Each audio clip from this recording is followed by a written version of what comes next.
Today, we are answering the question, when is it the right time to hire a coach? The answers I have for you may surprise you. Hello, my friend. I got this question from a lawyer and I wanted to answer it here on the podcast. If you have a question that you want me to answer, email me at dinacataldo.com and I will answer it here too. Trust me, if you have a question, other people have it too, and it could really help someone out. So let's talk about what coaching actually is before we dive into when to know it's time to hire a coach. I really loved this description that I heard of coaching and what it's like. It's like walking into a dark room and a coach turns on the light for you so you can see. They help you see the blind spots, they help you see things that you could bump into, trip over if you're not on the lookout for it, and they help you understand how your approach isn't getting you the results that you want, and they help you get a new approach. Coaching is really about a transformation within yourself by helping you think differently and take actions that are more aligned with the result that you do want. Coaching is not about telling you what to do. And I will say that with my particular style of coaching, I let my clients know what they can expect if they keep following down a path. And if they want to do something specific, like a webinar, or they want to do a specific kind of marketing, we talk about the best practices. Of course, we do that. But I never tell my clients, you have to do it this way. Even though, like, if you join me for Timepiece for Lawyers this round, you will get a step-by-step process for the best practices. Oftentimes, you have a practice that needs a little tweak, right? So if for me to tell you what to do every single moment of every single day would not serve you because you have a specific practice. And that's where coaching comes in, because then we work together to really help you get that process dialed in for yourself. So, for example, also, if a client were to continuously avoid difficult conversations with people in their practice, whether it's an employee, an associate, whoever it is, I help them address what's happening within themselves that's causing them to avoid those kinds of conversations. And then once we've cleaned that up, they can have those difficult conversations and release all of the anxiety and the stress that avoiding those conversations has created. Coaching isn't therapy, but there's times when my clients feel like it's therapy because sometimes an emotion needs to be processed before they can take action on something. This especially shows up with my clients who want to be more visible in their market, whether it's on social media, podcasts, getting interviewed by people, and it feels really different to their nervous system, right? So we've got to help them regulate their nervous system because there's so much vulnerability in showing our face more. There's all these fears that come up about, like, well, what are people going to say? All of those things. So we process those fears and anxieties associated with growth so that they can take their practices to the next level. And coaching really helps you think differently and take new actions so you can get the results that you're looking for. All right. So now that you know a little bit more about what coaching isn't, let's talk about this question. When do you know it's the right time to hire a coach? All right. Well, the title of this podcast is a bit misleading because I will tell you there is never a quote unquote right time to hire a coach. When I hired my first coach, I didn't have a budget for a coach. I don't think anybody has a budget for their first coach. It's only after they see the results they're getting that they realize, oh, yeah, I better put this in my budget because I need to keep going with this. And then there was also no time for me to schedule a coaching call. I had to make that time happen. We make time for what's important to us. And I definitely didn't feel ready, as if I knew exactly what I was supposed to be doing going into coaching or what questions I was supposed to be asking going into coaching. I didn't know any of that. There was also no feeling good about investing in coaching. And I'm going to put feeling good in quotation marks here because, yes, I wanted a coach. I wanted to have some help. But our brains are designed for protection. So investing money in a coach automatically feels scary. So every time I hire a coach, I know what my brain's going to do. It's going to make me feel nervous. It's going to make me feel a little doubt or fear or worry, right? My stomach's going to twist a little, but I know that that's normal. But a lot of people don't know that that's a normal feeling. So what they do is they take that as a signal that they shouldn't do it, that they shouldn't invest the money. So I'm going to go through some questions to help you get a more neutral stance on this so you can take the fear out of the equation and instead do what I do, which is think about coaching and whether or not you want to invest in coaching very neutrally, right? Because the nervousness and the fear is also a sign that you're moving in a direction that's different. And that different is going to be expansion. It's going to be growing your capacity, your abilities. And that is very scary to the nervous system too, because you're used to working within your environment in a certain way. And any differentiation from how you are doing things is to your brain something scary. Like, oh, well, I've been surviving in this particular way for so long. If I decide to do something different, that could be bad and scary and I could die. So just know that these are things to know are going to come up. And I'm going to give you some questions to ask yourself in this episode to help you really pull this apart for yourself so you can really think more critically about what's going on in your body, in your nervous system, in your mind. So there's a few questions I ask myself to know whether or not I want to hire a coach for a specific area of my life. And I'm going to offer them to you here. So one of them is, how long am I willing to struggle in X area, whether it's time, money, business, whatever area it is in your life that you are feeling like you're struggling in. How long are you willing to struggle in that?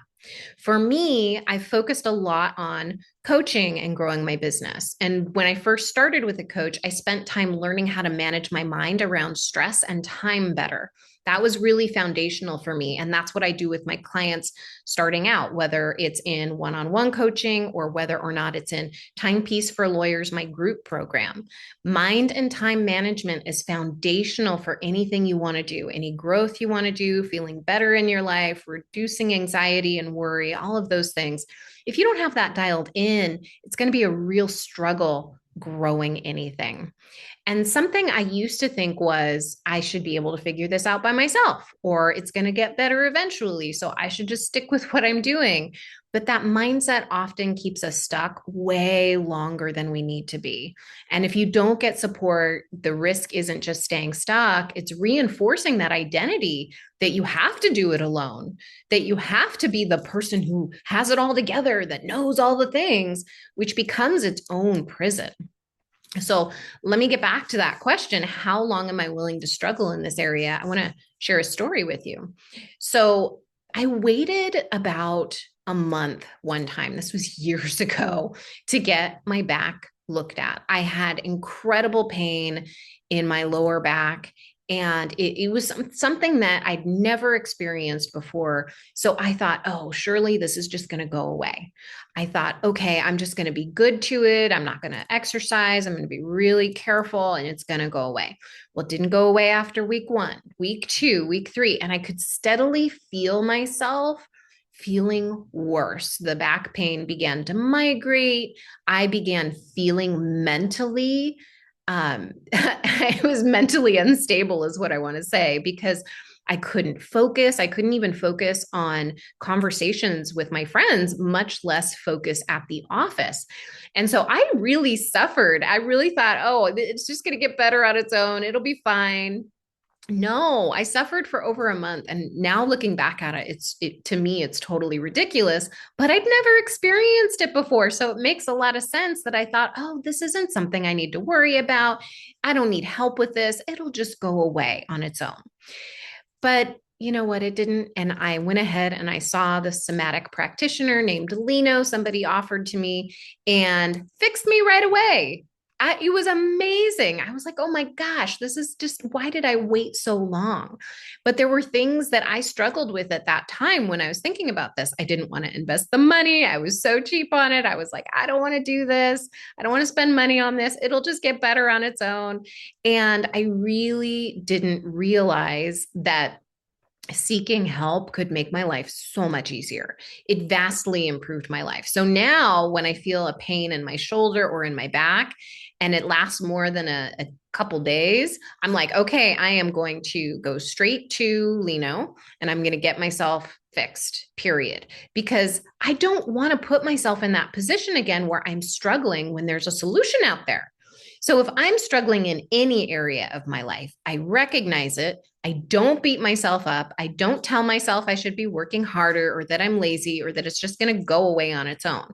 I would never tell myself that anymore if I'm in physical pain for an extended period of time. So I definitely will not do that when I'm in mental pain. And that just contributes to the mental suffering that I'm feeling. So instead, I seek out help. So here's the next question that I ask. What I'm thinking about here is I anticipate problems I'm going to have going after any goal. So I'll know what the problems are, and you might not know what the problems are, and that's okay. We'll talk about that in a second. And I will then ask myself what will help me make those problems easier, what will solve those problems for me. So this year, I'm working towards a goal of doubling income in my business. This is a super audacious goal. My brain says this is absolutely bananas.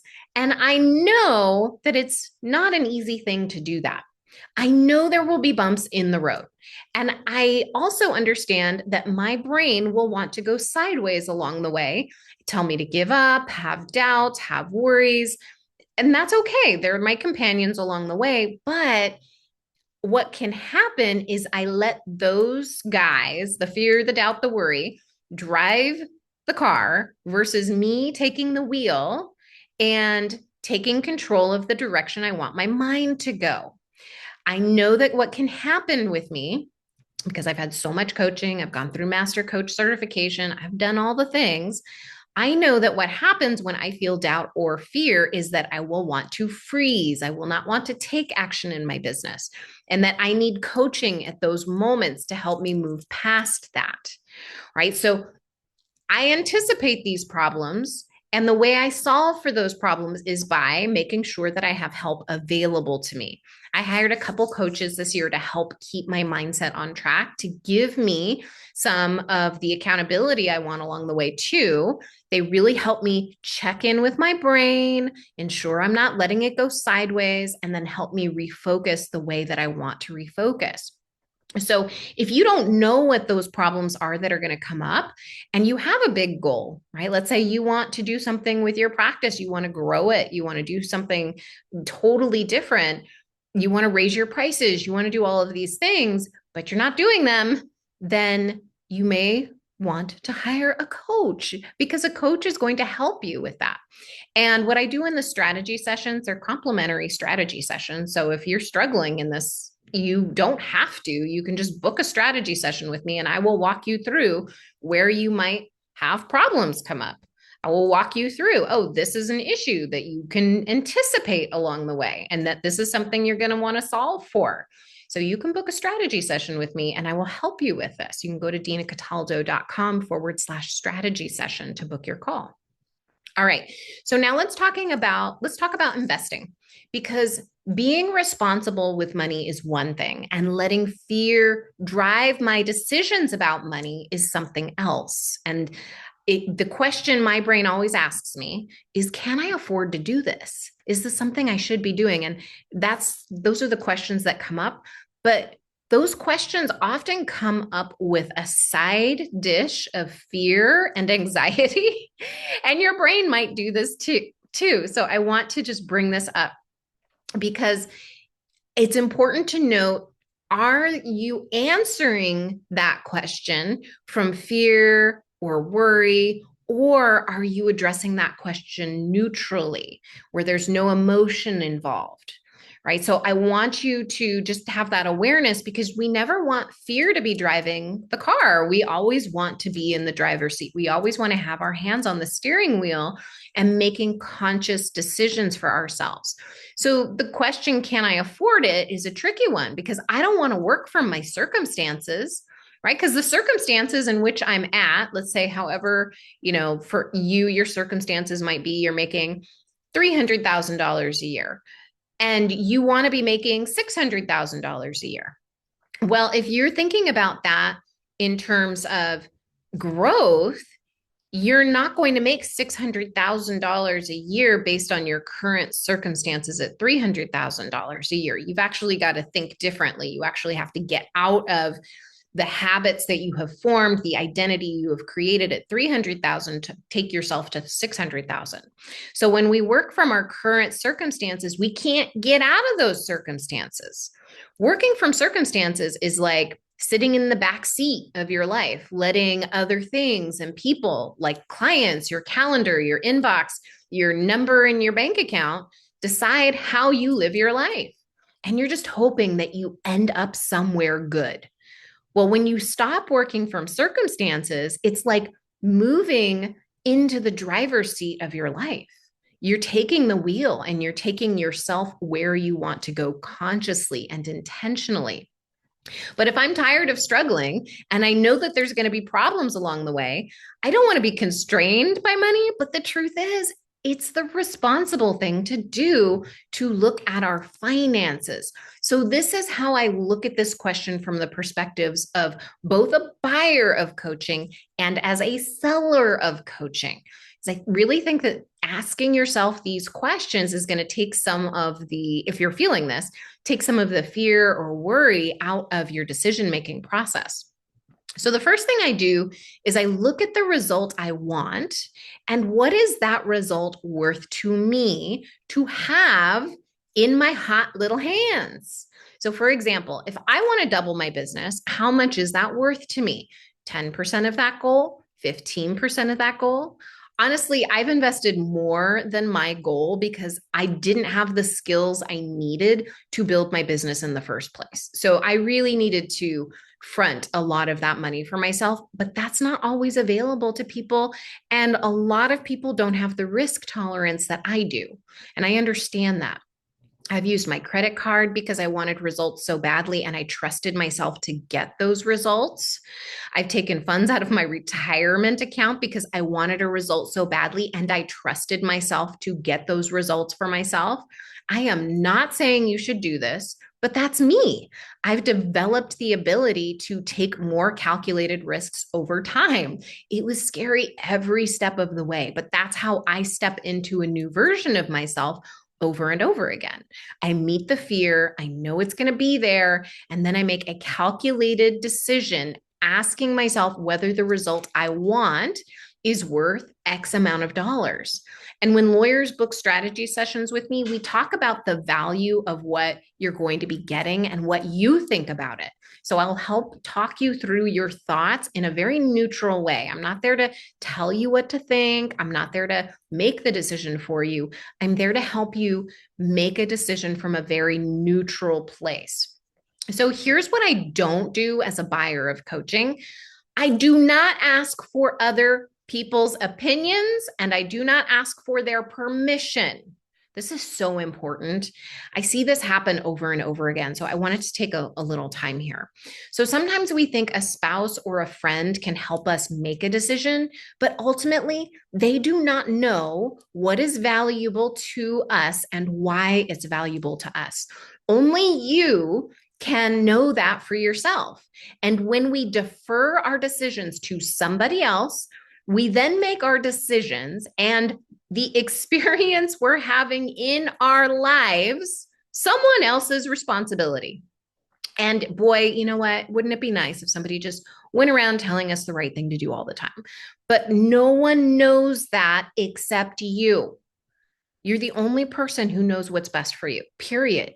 And when you talk to spouses about financial decisions, whether it's about coaching or any other financial decision, go into those conversations having an opinion. Know what you want your spouse to say. And if you want them to say yes, what would you do if they said no? Right? Really have a game plan for this. Would you immediately back down if they said, no, I don't think that's a good idea? Or would you give them a laundry list of reasons why this is the decision you're making and ask for their support, not their permission?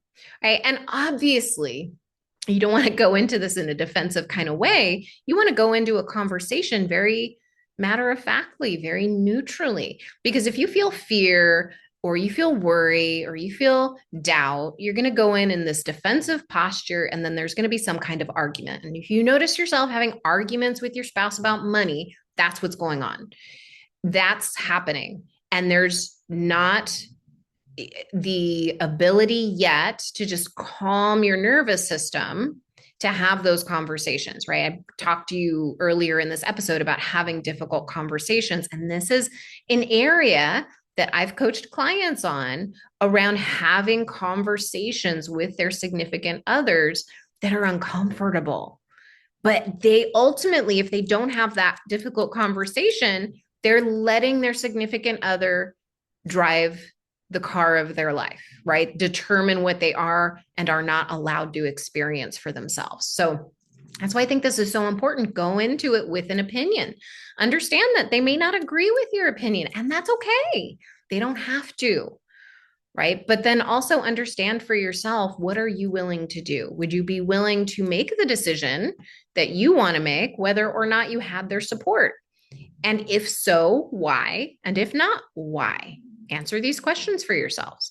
I mean, I could do a whole podcast just on how to talk to your spouse, your significant other about financial decisions or anything else. So if you want to hear that podcast and you have questions you want me to address, email me at dina@dinacataldo.com and I will make that for you. Okay. I also ask myself this question: can I afford not to do it? What will I lose out on if I don't get help? And that loss can be in terms of time, money, or mental energy. For example, if you have an assistant, but you're not delegating work to them, you're losing time and money. I have a lot of clients who fall into this trap, and we work together to get their time and their money back for themselves, right? So that's part of what you want to consider when you're investing. What will you get back when you invest?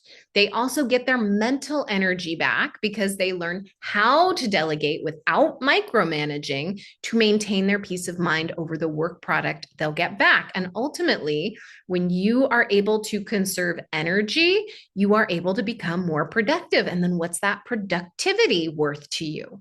So as a seller of coaching, I know that not everybody can afford to work with me one-on-one to get this kind of help, which is why I created Timepiece for Lawyers. In Timepiece, we talk about everything from how to use a calendar to how to delegate to how to create boundaries. We coach on prioritizing, and we do so much more outside of that. So that kind of perspective outside of your particular worldview is going to help you take different action. It's going to help change your mindset. And if you want a spot in Timepiece right now, I've got spots opening up for the May class of Timepiece right now. You can go to dinacataldo.com/timepiece, PEACE, to learn more and to sign up. And I have spots in my one-on-one practice available too. So here's some other things I think about as a buyer of coaching. So as a buyer, I want to know my coach. I want to get to know them, because the more I know them, the more I can get a feel for whether or not I'm going to get what I need from them. And I'll usually gain these insights by listening to podcasts. That's why I have one. Hi. Or being on their email list, because then I get insights into how they think differently from how I think. Because people who have the results you're looking for think differently. And I want that person because they're going to help me retrain my brain to think differently when we work together. And I might also join a lower price point program they have to see if I like their style. So Timepiece is a great opportunity to see if you like my style of coaching. And you also get an opportunity to sign up for single one-on-one sessions during your membership in Timepiece. It's a 4-month program. And I offer those at a special rate because you're a part of Timepiece and you're familiar with the structure of the mindset coaching that I teach, because that's all inside of Timepiece. I really think that if you're going to get one-on-one coaching, you need that foundation. And if we're having a one-off session, I don't do that outside of my coaching programs for that reason, is you really need that foundation. And you get all of that inside of Timepiece. So that's something that if you're not sure if you want to jump into one-on-one, but you're like, I'd like to try this out, Timepiece might be a great place for you to start and get some access to some one-on-one support too. Okay, another thing that I think about as a buyer is the support I'm going to get and whether or not I'm going to be challenged, because I like to be supported and I also like to be pushed at the same time. That's me. So I want that kind of push because it keeps me honest about my goals. It helps me really think differently. I challenge my brain to think differently. I challenge myself to think outside of what I might normally do. And I think that's so important. I actually think these are exercises I work through with all of my programs with my coaching clients. But I think that when we learn how to challenge our brain, we expand and we get new ideas, we get new possibilities.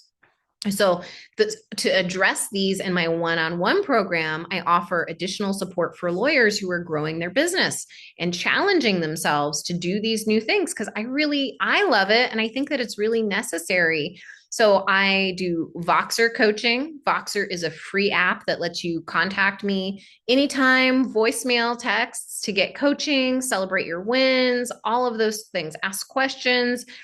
Those are the things I'm there to support my one-on-one clients with. I also give my one-on-one clients access to a library of business strategy calls that cover everything from how to do a webinar to how to become more visible in your practice, how to hire employees, and so much more. So those are the kinds of things that I like to be able to provide my clients with because it helps them stay in the material.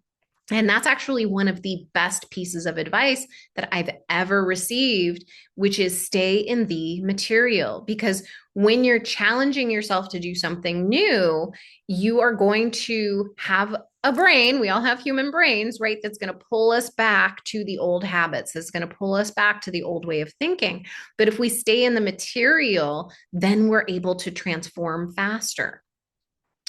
Okay, another thing I think about as a buyer is my commitment to do what the coach suggests, what the coach offers to me. And I never want to invest my money and then poo-poo what the coach says, because I vetted that coach. I made decisions about that coach, and that would be like me denying that part of me that said, this is the person I want to work with. And I don't want to do that because there was a reason I chose that coach. The value of coaching isn't in just listening passively, it's in implementation.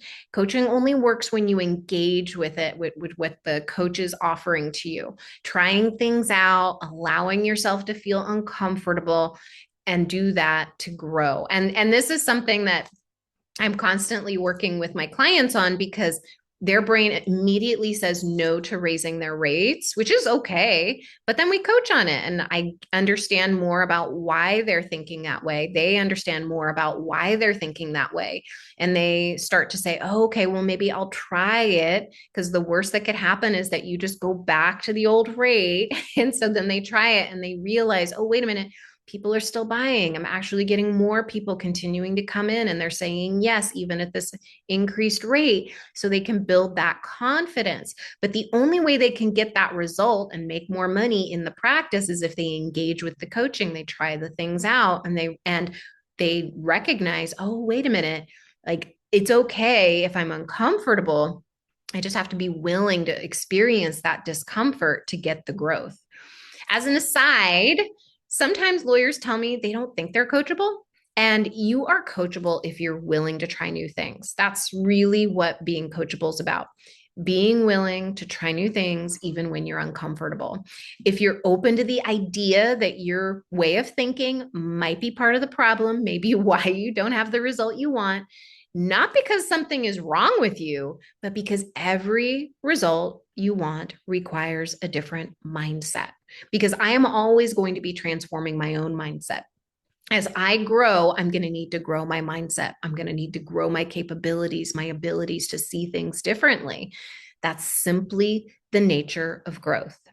Okay. Another thing I think about as a buyer is my innate vulnerability and my innate fear of looking stupid. So that is just going to be something that we might all have to face. If you've ever experienced this, you know what I mean. It's like, oh, like raising your hand in class and like worrying that you're going to say something and everybody's going to look at you funny. But this is something that I think about when I'm coaching. I know it's going to happen. I know that's how I'm going to feel. So I promise myself when I hire a coach that I'm going to ask for help when I need it. And even when I don't think I need it, I'm just going to raise my hand and I'm going to talk things out, and the coach is going to help guide me to where I need to go. I trust in that process. I have to trust myself that I'm going to be able to experience that initial discomfort of feeling stupid and raise my hand and then get the coaching. And I know that I'm going to experience a transformation because I vetted that coach and I know that coach is going to help me. I know that they understand my experience and they're going to be able to hear what I have to say, even if it's a bunch of gobbledygook as it's coming out of my mouth. They're going to pull out the most important things and they're going to help me. And it's so interesting because I didn't realize that at first when I initially had a coach. I just felt so uncomfortable saying anything, but the coach made me feel comfortable asking questions, started pulling things out. And then I realized over time that to take full responsibility of the results I'm going to get for the investment that I'm making, I need to let myself be uncomfortable, raise my hand, be willing to look stupid, be willing to feel like a fool, but then get the help that I need. And I think that's why so many of us are afraid to ask for help from anyone, is because we never want to seem like we're asking a stupid question. But honestly, if you're paying for coaching, you ask the questions. Okay, so I'm going to put my coach hat back on. So I do my calls via Zoom. And the reason I do that is because I love the video. I love being able to see my clients face to face because of what I just talked about, because a lot of lawyers are afraid to ask questions or are struggling with something that's happening in the coaching session that they're processing in their brain, but they stay silent about it or they need time to process it. And so it's easier for me to see where my client is in this point of coaching when I can see their face. And most of us have horrible poker faces. I really had to work on mine as a litigator. I really had to work to have a poker face. Oh, it was hard. But I also can read the energy of the person on the other side of a call. And it's really interesting because more often than not, I will know exactly what's going on in the brain of the client, the lawyer that I'm talking to. And that was exactly what they were not speaking up about. They just didn't know how to word it, or they felt uncomfortable bringing it up. And then I could tell what was going on. And because I've been doing this for so long and because I am sensitive to that kind of energy, I can pick up on it. So you probably do this all the time yourself. And that's why so many of us like to have in-person interactions so that we can read the other person, so we can understand what's going on with the other person. All right, so let's do a quick recap of what we just covered. First, there's never a perfect time to hire a coach. You won't feel ready, but that doesn't mean it's not the right move. That's why it's so important to ask yourself neutral questions about what you want from coaching and about the value of it to yourself. Coaching helps you see blind spots and it helps you take aligned action with your goals so you can stop spinning your wheels and you can get the results that you want to get for yourself and your practice. If you're struggling, ask yourself how long you're willing to stay stuck. You don't need to stay stuck or wait for things to get worse. Be honest about what you're willing to endure. Don't let fear or your current circumstances drive your decisions. Get in the driver's seat of your life and of your law practice. Don't ask for other people's opinions and go into conversations about financial investments, having a strong opinion for yourself first, and know what you want to get out of that conversation. Coaching is not about listening passively, it's about implementation. That's how transformation happens, is by really putting yourself into those uncomfortable situations and trying things out that you get from your coaching sessions. All right, my friend, if this episode brought up something for you, whether it's a place you've been stuck or a goal you're finally ready to pursue, I want to invite you to book a strategy session with me. We will talk about what's getting in your way and how to move forward, because you don't have to stay in the backseat of your life or your law practice. You can take the wheel, my friend. You can book a strategy session with me at dinacataldo.com/strategy session. And I talked a lot about timepiece in this episode. Right now, I'm enrolling for the May class. You can go to dinacataldo.com/timepiece. TIMEPEACE, so that you can join us in May. All right, my friend, I hope you have a fabulous rest of your week, and I will talk to you soon. Bye.